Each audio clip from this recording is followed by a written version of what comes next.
Uma coisa curiosa que você vai notar no Exército Vermelho é que no início do conflito todos os soldados usavam seu capacete padrão, e depois, no final da guerra, era realmente raro ver soldados usando capacete. Podemos confirmar isso olhando fotos da época, já que são abundantes. Se você analisar de forma exaustiva, vai notar que, com o passar do conflito, ficava cada vez mais raro ver capacetes. Isso se deve à entrada massiva de novos recrutas no Exército Vermelho, tornando os capacetes escassos, pois a União Soviética não conseguia produzir para todos. No entanto, esse argumento está completamente errado. A realidade é que os soldados soviéticos odiavam os capacetes por várias razões. A produção de capacetes na União Soviética era limitada, mas o desaparecimento deles foi total, não parcial. Estima-se que as fábricas na União Soviética produziram aproximadamente 10 milhões de capacetes. Capacete de aço, Seychak 40-40. Levando em conta que um total de 34 milhões de pessoas foram mobilizadas no Exército Vermelho, havia capacetes suficientes para abastecer grande parte dos soldados, ou pelo menos aqueles que lutavam na linha de frente. Como mencionamos, ao fim da guerra, pouquíssimos soldados usavam capacetes. Em vez disso, usavam gorros Ushanka para o frio ou gorros Pilovka, que era um boné de infantaria bastante comum no mundo. E a razão de tudo isso é uma combinação de cultura e, além disso, razões práticas. Para começar, a que me refiro quando digo que há uma razão cultural para os soviéticos terem deixado de usar capacetes? Bom, basicamente, os soviéticos odiavam usar seus capacetes, em grande parte porque, para eles, se você usava um capacete, era fraco. Os soldados que usavam capacetes eram considerados inexperientes, e mais do que tudo, a rejeição ocorria porque os soldados soviéticos eram tão orgulhosos que achavam desnecessário o capacete. Isso aparece em várias anedotas de soldados e oficiais da época. Por exemplo, o general Pyodor Grigorenko, que lutou na 4ª Frente Ucraniana, escreveu sobre isso em suas memórias. A atitude em relação aos capacetes em todo o exército soviético era de desprezo, e nossa 8ª Divisão não foi exceção. Dirigindo e caminhando pelas unidades, mesmo na linha de frente, eu não conhecia ninguém que usasse capacete. A palavra que ele usou é um tanto curiosa, desprezo. Talvez seja pouco conhecida, mas significa exatamente o que estamos falando. Uma rejeição e por orgulho. Então, na visão deles, os soviéticos eram machos demais para usar capacetes, mas os próprios soldados também citavam outros motivos para não usá-los. Há muitos relatos de supostos problemas com o capacete de aço Ishi-40.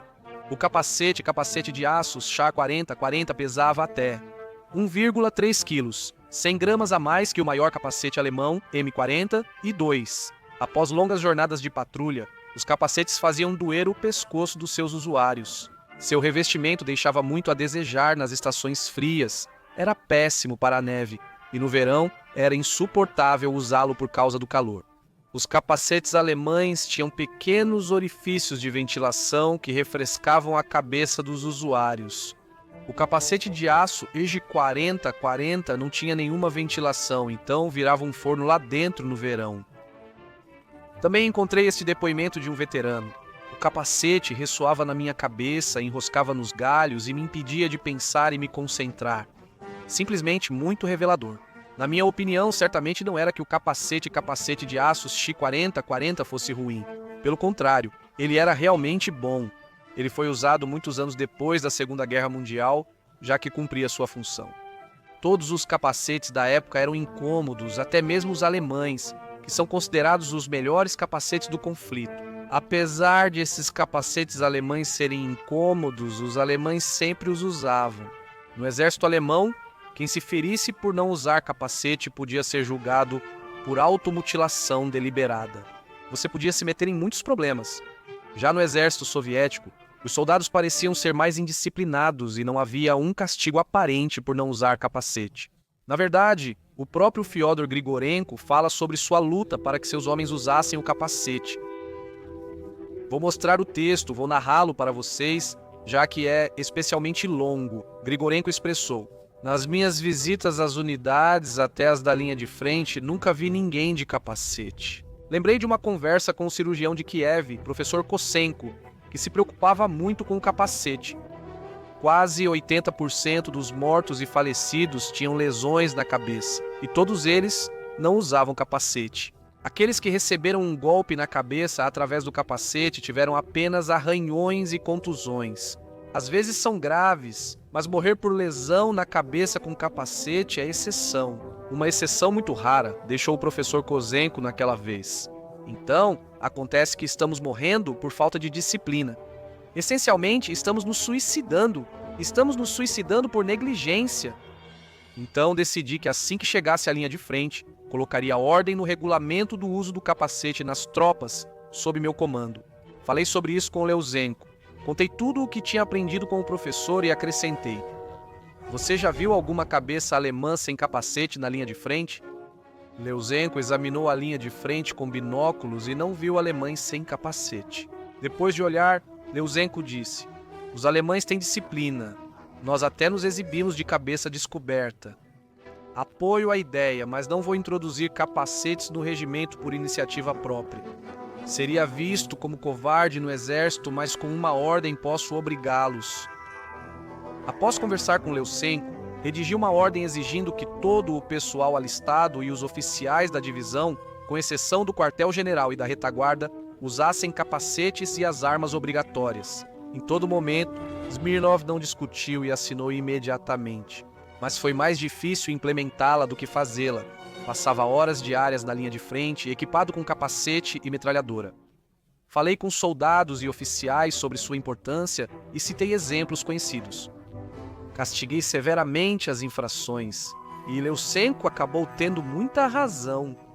Na retaguarda, as pessoas começaram a falar do chefe do Estado-Maior da 3ª Divisão como um novato, um covarde e um excêntrico que, colocando um capacete e empunhando uma metralhadora, queria parecer um veterano experiente.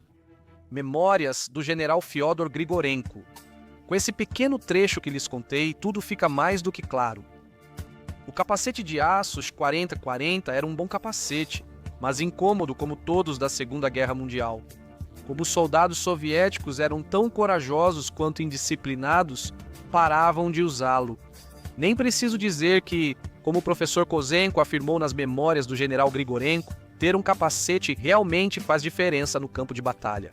Na Primeira Guerra Mundial, estima-se que 47% das baixas foram por ferimentos na cabeça. O STALHEM reduziu essas baixas em 70% na Segunda Guerra Mundial. Na frente oriental, os alemães tiveram 7,3 milhões de baixas e os soviéticos cerca de 23,6 milhões. Considerando apenas feridos e mortos, sem dúvida e de forma empírica, acredito que a grande disparidade de baixas entre o exército alemão e o soviético ocorreu em parte porque os soviéticos não usavam capacetes. Me diga, o que você acha nos comentários? Por que os capacetes alemães tinham chifres na Segunda Guerra Mundial? Você quer saber? Clique no vídeo ao centro da tela. Obrigado por assistir e até mais.